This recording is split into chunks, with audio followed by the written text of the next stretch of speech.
Minasan, konnichiwa. Japanese with Cello e yokoso. Hello, welcome to Japanese with Cello. And on this lesson, I would like to convince you that actually learning Japanese is quite easy. Okay? Alright, so you might have heard that according to researchers, Japanese language falls into the category 4, which is the category considered to be the super difficult language, okay, along with Mandarin, Cantonese, and Arabic. Now, that is true, yes, when we talk about the research is based on how long does it take for you to become fluent in that language, meaning that you really dominate all four skills, not only speaking and listening, but also writing and reading, okay? And that is what I'm here to tell you that are interested in learning Japanese now, is that although Japanese sounds quite difficult at first because it's very different from English or Portuguese, Spanish language when it comes to the grammar structure.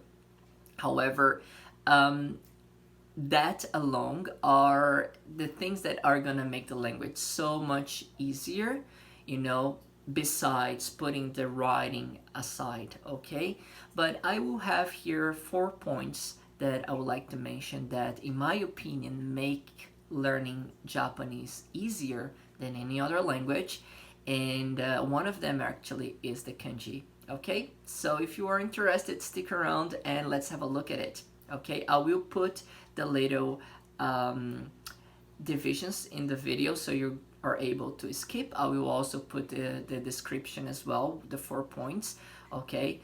But I hope you somehow this can make your fear of learning Japanese disappear and actually motivate you to get into this very unique and beautiful language that is Japanese. All right, so let's go. The number one reason why I believe that Japanese language is easy is actually based on verb conjugation. Okay, so what is this? This is when you are learning a language, basically, we need to learn vocabulary. We need to memorize words, right, in order to be able to speak and to understand, right? To understand perhaps might be easier because if you know the main form of the verb, you can kind of guess, right? However, when you are speaking, you do need to know the proper verb conjugation because you need to know if you're talking about the present, the past, or the future, right? Now, when it comes to languages like Spanish, if you ever try to learn Spanish, Portuguese, French, you will know that well, let's mention English first, right? Because in English, if we are talking about verbs, right, the only subject that will require to change the verb format is he, she, or it, right? So for instance, the verb to do is I do, you do, he does, she does, it does, and then they do, right? We do. So it's only he, she, it that we change the verb, and it's only 2 verb forms that we have to memorize. Now, in Portuguese, Spanish is not only 3 forms. For each subject, basically, you would have to memorize a different verb conjugation. And that means that the amount of words that you would have to memorize, it's much more, right? Compared to the timeline as well, where you're talking about the present, the future, right? The past. So that is, the main difference, because in Japanese, you have only 1 verb conjugation for all of the subjects, right? So, for example, to do would be shimasu, and I shimasu, you shimasu, he shimasu, we shimasu. So it's all the same verb conjugation. So you're just gonna learn the different timelines, right? The shimashita for I did or we did, or shimasu is even the present and the future, meaning that you would, memorize less words as well. So again, that is my number 1 reason compared to Spanish, for instance. Learning the verbs it's so much faster, meaning that you will be able to make sentences talking about the past, the present, and the future much faster than you would in Spanish, for instance. Reason number 2 is about the gender words, right? This is a concept that we don't really have it in English. If you study Spanish, if you speak Spanish, Portuguese, you're more familiar with it. But the idea is that there are some words that are masculine and some words that are feminine, right? And depending on those words, the particle that is going to come in front of those words need to change. Sometimes, you need to be more cautious on how to make the sentences. And this alone can be quite, frustrating when you are learning a language. But reason number 2, Japanese does not have gender words, all right?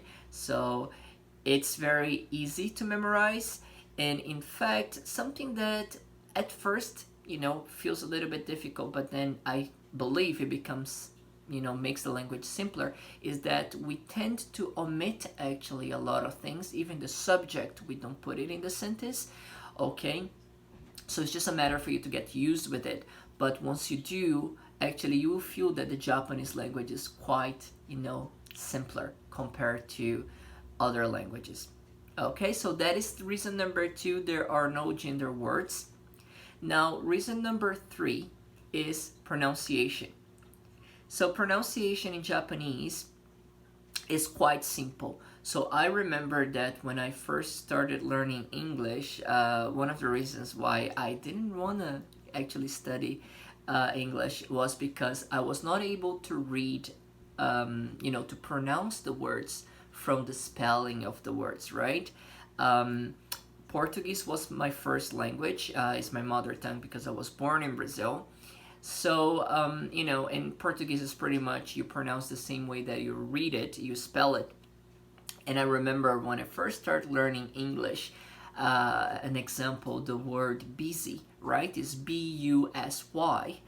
And in my mind, there is no absolutely way that bu can be pronounced as b, because it's boo or bu, but not b.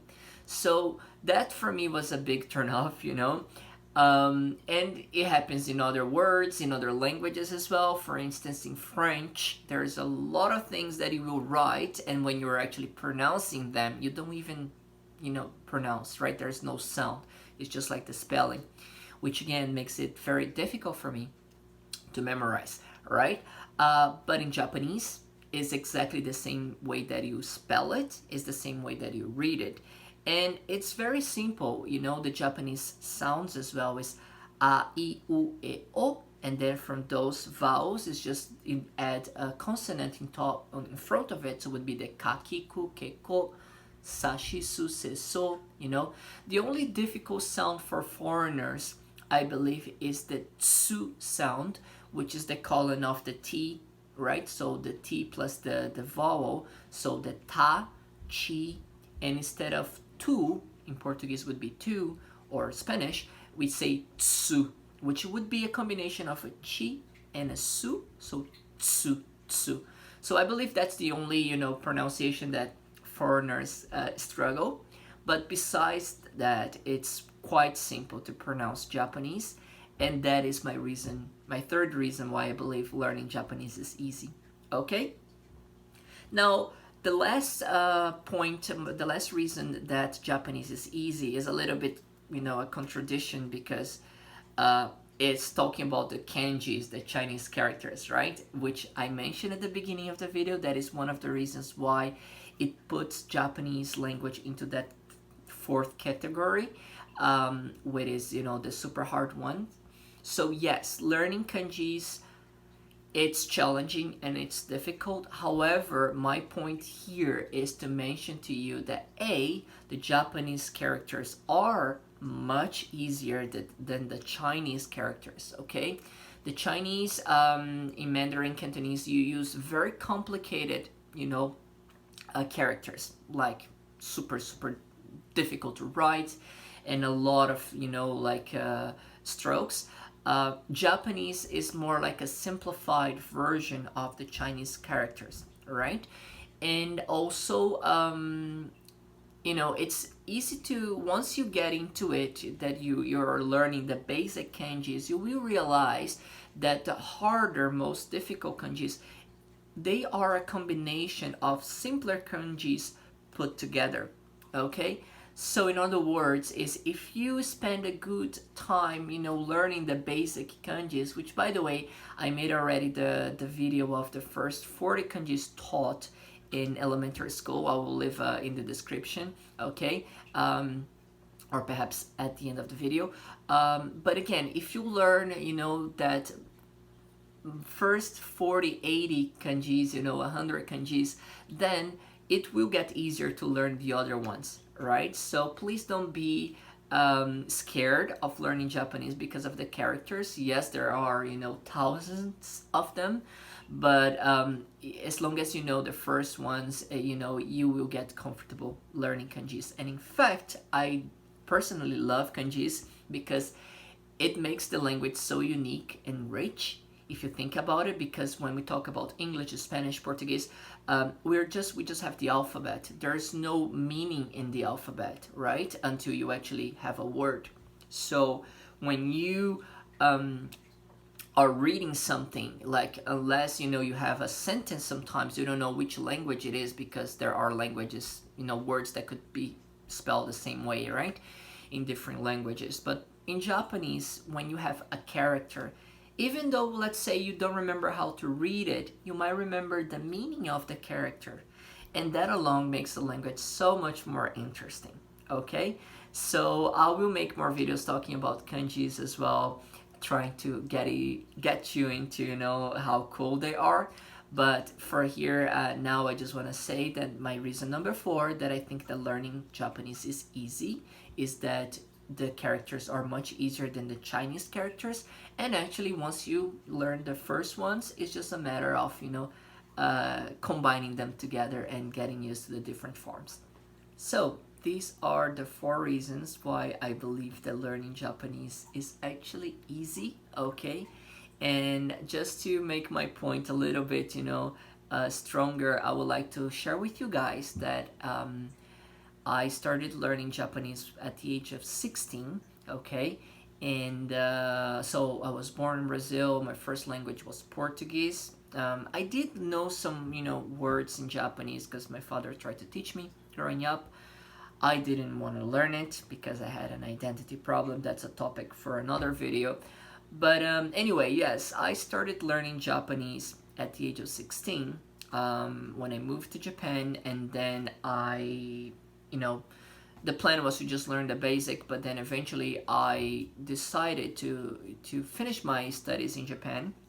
So I wanted to get into a Japanese high school, which was not easy, okay? It was quite a challenge to do so. But anyway, in a nutshell, I was able to get into high school, graduate, get into university, and graduate, get a job in Japan. So all of that, you know, all of those accomplishments, I was made to do even though I started learning Japanese at 16.